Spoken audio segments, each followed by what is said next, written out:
Good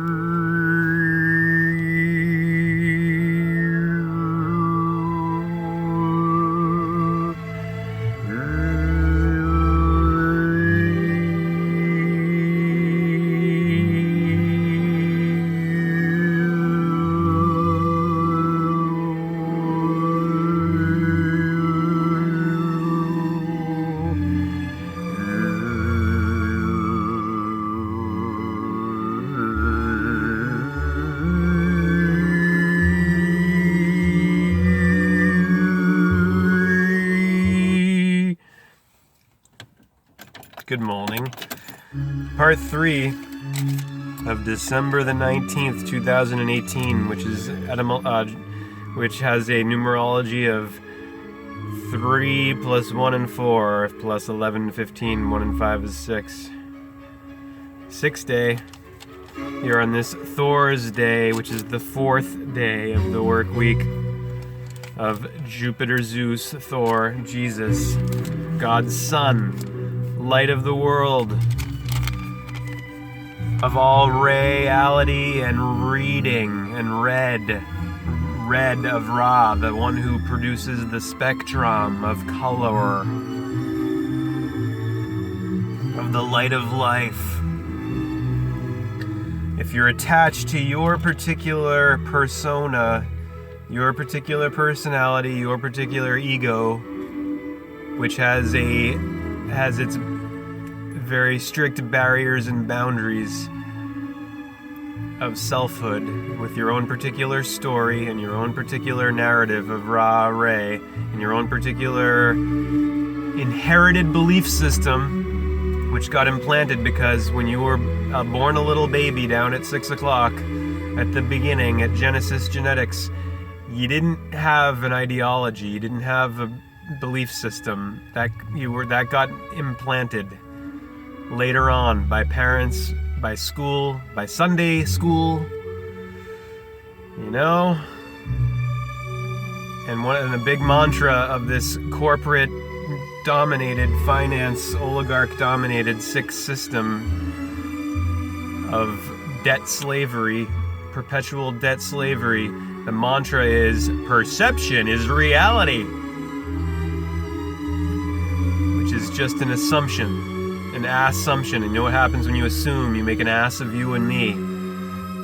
It's an assumption that what your senses are telling you is reality. That's all it is. No one can prove it. You can't prove that you exist. Can you touch the tip of your own finger with the tip of your finger? Can you taste your tongue with your tongue? So how do you know that just because you've been told that you are your body and your senses and your organs, your organisms of orgasms and orgies, how can you tell that that's true or not? Have you tested it? Have you even begun? Have you questioned any of it? And if you haven't, I encourage you to, because it leads you beyond.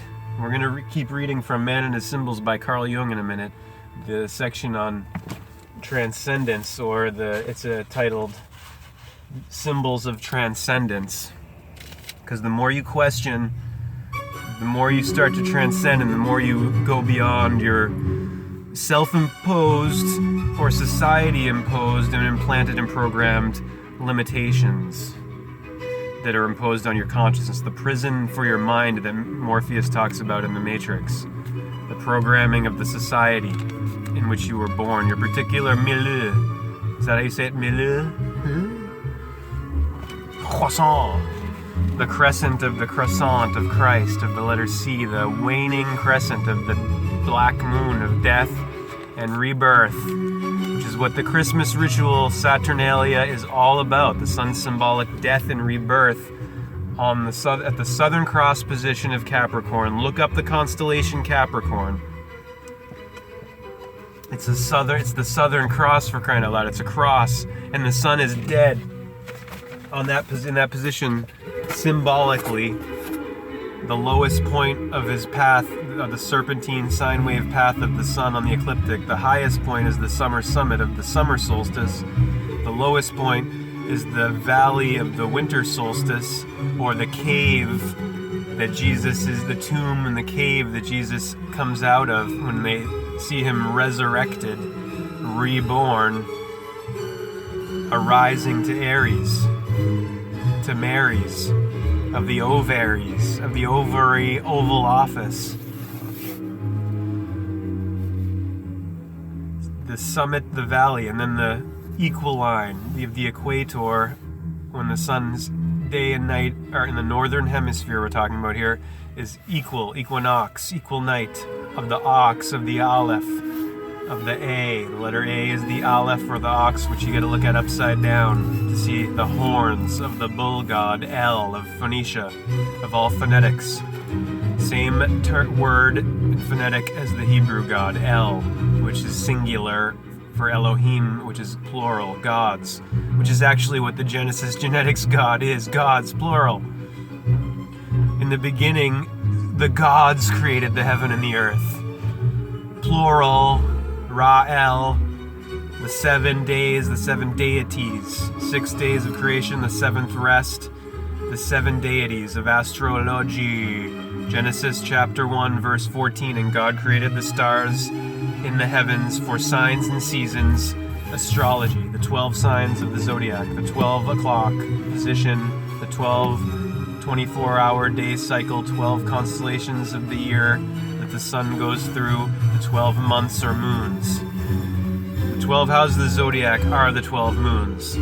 So, if you're saying you don't believe in astrology, you're saying you don't believe in the frickin' calendar.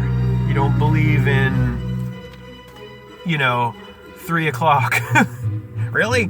Well, isn't that 3 o'clock? Can't you empirically show 3 o'clock, the position of the sunrise?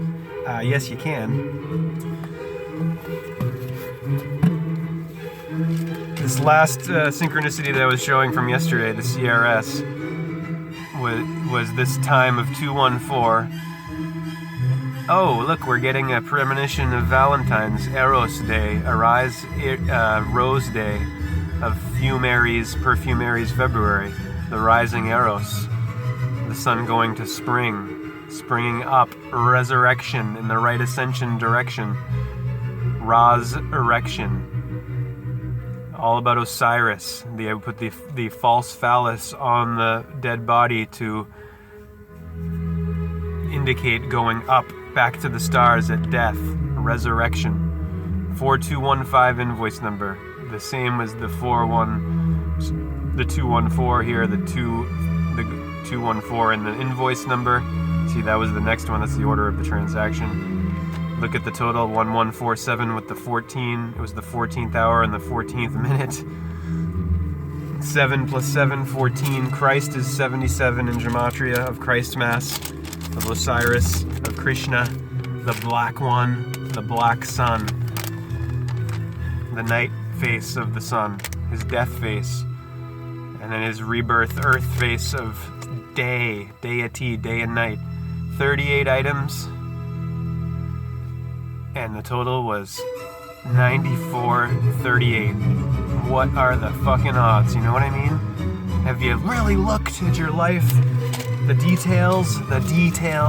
Have you ever wondered? Have you ever asked yourself, have I been given anywhere near a complete picture of reality? Or am I just given little fragments? Am I only told what I need to know? It's Dvorak's Serenade for Spring, so full of life. That's the London Chamber Orchestra. Christopher Warren Green. Music for Christmas on the way. Alrighty, let's go back to Man and His Symbols by Carl Jung now. 2019 Subaru Forester with symmetrical all-wheel drive. Redesigned inside and out for all your winter adventures in New England. SubaruofNewEngland.com. Classical Radio Boston is 99.5 WCRB, WCRB HD1 Lowell, Boston. Also on WGBH HD2 Boston, WCAI HD2 Woods Hole, Martha's Vineyard, WJMF HD1 Smithfield, Providence, a service of Bryant University, the character of success, and at classicalwcrb.org.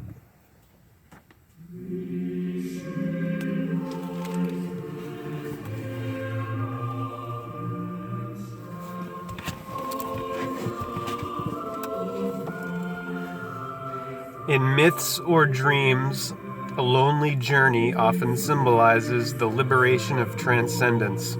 Above, a 15th century painting of the Italian poet Dante holding his book, The Divine Comedy, which relates his dream of a journey to hell, lower left of picture.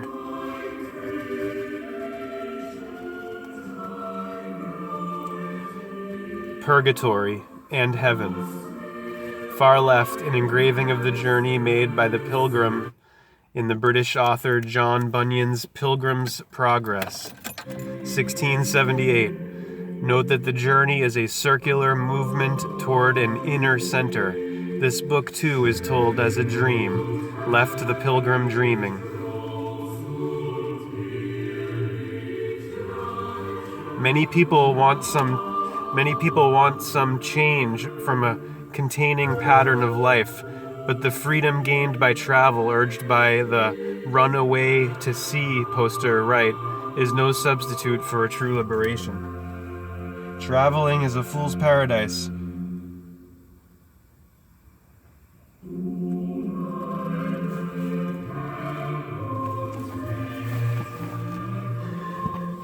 Thus, what we call symbols of transcendence are the symbols that represent man's striving to attain this goal. They provide the means by which the contents of the unconscious can enter the conscious mind, and they also are themselves an active expression of those contents. These symbols are manifold in form. Whether we encounter them in history or in the dreams of contemporary men and women who are at a critical stage in their lives, we can see their importance. At the most archaic level of this symbolism, we again meet the trickster theme. But this time, he no longer appears as a lawless would-be hero. He has become the shaman, the medicine man, whose magical practices and flights of intuition stamp him as a primitive master of initiation. His power resides in his supposed ability to leave his body and fly about the universe as a bird. In this case, the bird is the most fitting symbol of transcendence. It represents the peculiar nature of intuition working through a medium. That is, an individual who is capable of attaining knowledge of distant events or facts of which he consciously knows nothing by going into a trance-like state. Evidence of such powers can be found as far back as the Paleolithic period of prehistory, as the American scholar Joseph Campbell has pointed out in commenting upon one of the famous cave paintings recently discovered in France.